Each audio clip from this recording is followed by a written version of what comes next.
Hey there, Sonoma County budget. So as a Board of Supervisors in June of every year, we come in and we hash out and go through the budget. This year is different from a lot, so I'm gonna do my best to hammer through this really quickly so you can get a good sense, and if you need more information, you contact us. So first of all, if we go through the County of Sonoma, we run 19 plus departments: roads, bridges, homelessness, health and human services, so many different things in our county. Run the jails, run probation, run the justice services. We have the DA's office. We have so many different divisions. But overall, we have a $2.7 billion budget this year, $2.7 billion in annual budget. First thing to know is that of that $2.7 billion, 918 million is from state and federal funding. The rest comes from our local property taxes, sales taxes, and supplements, and other things like that. But of that $918 million, the real thing to know is that both state and federal funds are a big question mark at this point. So if you look at really what we get from the federal government by agencies and departments, the vast majority of those $348 million do come from our health and human services world. Right up behind that, the direct federal funding, obviously we have FEMA and work with FEMA. We also have housing and urban development. This is Section 8 housing. These are vouchers. We obviously get money for transportation. This comes in the form of bridge funding, other infrastructure that we provide. A certain portion is for roads, not just bridges, and then we have the bipartisan infrastructure plan that puts money in as well. We also have Department of Agriculture money that comes in. Ironically, some of the agriculture money that comes in is really directed at agriculture. Others of it is directed at rural development and small communities. If you can think about how the federal government works, HUD, the Agency of Housing and Urban Development, manages really the funds for housing, infrastructure, all the community funds for large communities, whereas the Department of Agriculture, any community that's under 50,000, a lot of those housing programs, community utility programs, and other things come through those. The big thing to know is that the state and federal funds are in a real tough position right now. Number one is because of things that have been done at the federal level with this administration that are hamstringing us. First thing to realize is that we have had grants cut significantly, demonstrably good grants like our fire reduction grants, our climate smart agriculture stuff that focuses on grazing and distinct areas. We have had tens and tens of millions of dollars already cut. And we are, in many cases, fighting those in court because we see those as overreach from the federal government. It conflicts directly with the Constitution and the separation of powers doctrine. There's a litany of other issues. Even though we're winning some of those cases, they're being appealed by the administration. We're teaming up with counties and cities to take these appeals forward.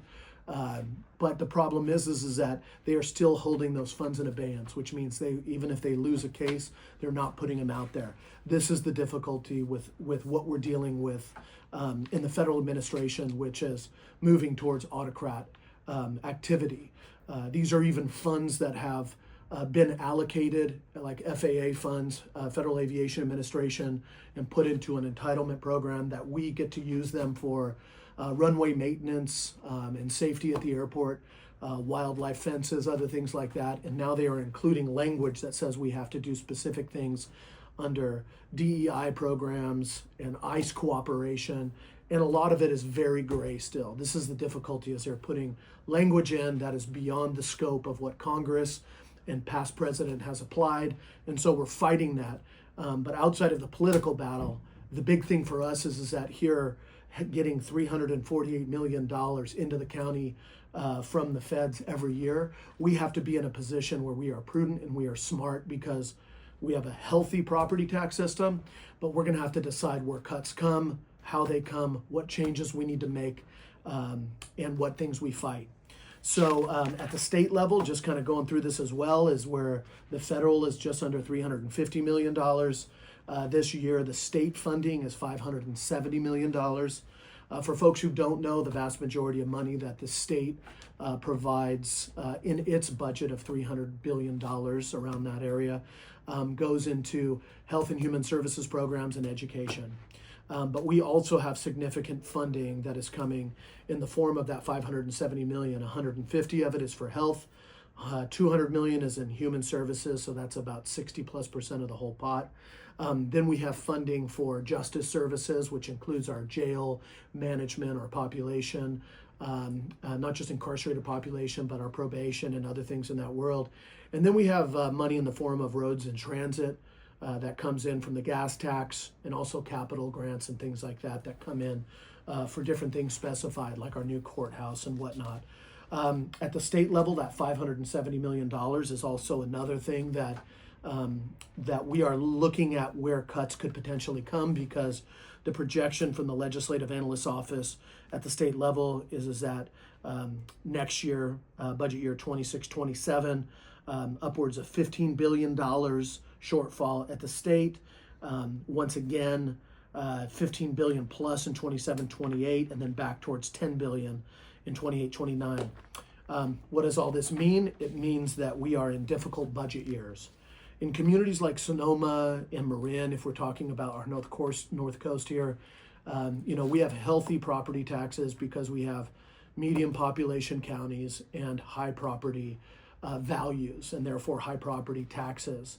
We also live in communities that have voted for a lot of supplemental sales taxes that go to different purposes and different things, upwards of 7 and 9%, depending on which city or county you're in, that go to different purposes and go to specific uses: roads taxes, fire risk reduction tasks, measures and taxes, behavioral health issues, child care. So things like that. If you look at areas like Sonoma and Marin, we have hard budget decisions to make, but because we have relatively high taxes coming in, we're in a much different place than communities like Mendocino, Lake, Humboldt, Trinity, Del Norte, up in those areas where they're facing multi-million-dollar cuts already currently. So, but we have to keep on it, because being a good steward of the county and the taxpayer dollars is of the utmost concern right now. I'm not going to go into the details about how much of our general fund is in property taxes, local taxes, and other things like that, but suffice to say that the county and its budget and its allocations, this $2.7 billion, is under a lot of duress, not because of natural disasters like we've dealt with in the past, where we had fires, floods, pandemic, and onward and onward, and homelessness crises and other things like that. But right now it's because of the dramatic turn of fortunes at the state level with respect to the economy and where it's coming in and the tax rolls. And then number two, it's the federal cuts being proposed by this administration in what is called a big beautiful bill, but is really a tax break for the rich and a decrease in services, from my strong opinion. One thing to know is that we have, out of the 4,400 employees that we have here at the county, we have had to do reductions this year totaling 53 positions that we've had to reduce or move out. Of those, 22 are filled, but what we've, so that means layoffs, but what we've also done at the same time is used some of our money to replace some of those reductions. So in effect, like in Permit Sonoma for comprehensive planning, we have funding back in this budget that goes back into in getting those 7 positions back so we can process permits. We also have $1 million going back to parks to fill 6 ranger positions. We have $2.5 million going into road maintenance and construction. We all know the difficulties we faced this last year with the flooding, and having to spend earlier in the year $5 to $6 million in repairing roads that had huge slips and slides on them. We also $1.3 million into our facility operations and maintenance. Some of you have seen that we've also moved forward, and we're in escrow to buy 2 buildings at the airport in Brickway, where where we currently can buy properties for a third to a quarter of the cost that we can build for. We also have some funding built into this to go back into emergency management on the side of us continuing to be able to do alert and warning systems, upgrade software, and do other things. You all know, I know, since 2017, we can't turn our backs on the need to continually educate our community, but have a top-in-class disaster management system. We're also putting some money back into the district attorney's office for the Family Justice Center. Family Justice Center, this beautiful one-stop shop for people experiencing the highest level of trauma, domestic abuse, child abuse, to be able to go in and not get divided between multiple agencies, but to be able to go in and have what they call wraparound services, a one-stop shop where you can get the support you need and not be sent out and re-experience trauma over and over again. We also put $500,000 into a community funding process whereby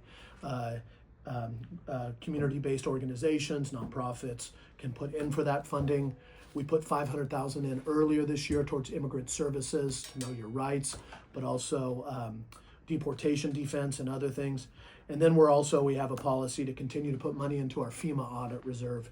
Not to go too deep into that, but it's a big issue because we still have from our 17, 18, 19 fires, our 20 fires, our floods in 2016, 2018, 2024, recently 2025, and then one in between. We still have a huge amount of money that's at the federal level to get reimbursements, and we keep a certain amount of a budget, $10 million plus, in case they don't approve those claims. It's kind of like an insurance situation. Big thing to know, though, is that overall, we are approving this budget in a way that's very baseline. We did not agree to increases outside of a couple things that were add backs. And the other thing is that we took a motion to support fully funding for the rest of this year and going forward for all the years is the establishment and continuity of the narcotics unit at the sheriff's office that's doing a great job in the battle against fentanyl and other issues in our community, going after the drug rings. And then we also have huge issues, as we know, with the uptick, not just in crime that happened over the past 5 to 10 years, but the passage of Proposition 36, which removed this misdemeanor slash low-level felony exemption that allowed for huge areas of retail theft and drug houses to perpetuate. And so we have increased needs to be able to respond to that ability to enforce against crimes in that way, not just petty crimes, but serious crimes. I support so many of those initiatives, that one specifically, but I just want everybody to know that this has been the first budget for me in 10 years that we have really just kind of passed a baseline budget. We're holding some funds that have come in through property taxes to account for what we need to decide in terms of federal and state cuts. And we're trying to do this to be prudent at the same time that we're continuing to invest in the community. All my colleagues were unified in this. I'm proud to be a part of a board of supervisors where people are all about doing the right thing. There's some years when we've disagreed on budget, whether to put it more into savings and into general fund reserves or put it out into the community and infrastructure. But right now, with this much uncertainty, we have to be vigilant and determined and fight where we need to fight and save and change programs where we need to. I'll do another video later on a specific case, a court case that we are involved in with King County in Washington with respect to some of these federal impositions from the administration that are putting specific language and criteria and even under penalty of perjury language in. We are winning in court, but the administration is appealing those and not committing to put those monies out. So there's a danger always that even if we win these cases and we completely fight a winning battle on these executive branch directives that even conflict with the separation of powers of Congress and the judiciary, is that the danger is that even if we win those, they're not going to put the money back onto the ground in our community until there's either an election change or some kind of other thing that's going on. So we live in crazy times. We're okay for this year. We're planning well, but I just want to appreciate you taking a moment with me to go through the budget And please be in touch if there's anything else. Usually I'm quite optimistic and smiley, but as you can see, these are serious times and they need resolve, not just enthusiasm. So onward and upward, taking care of things from the ground up, not expecting that the state and the federal government will save us, but at the same time, doing what's needed. Pleasure.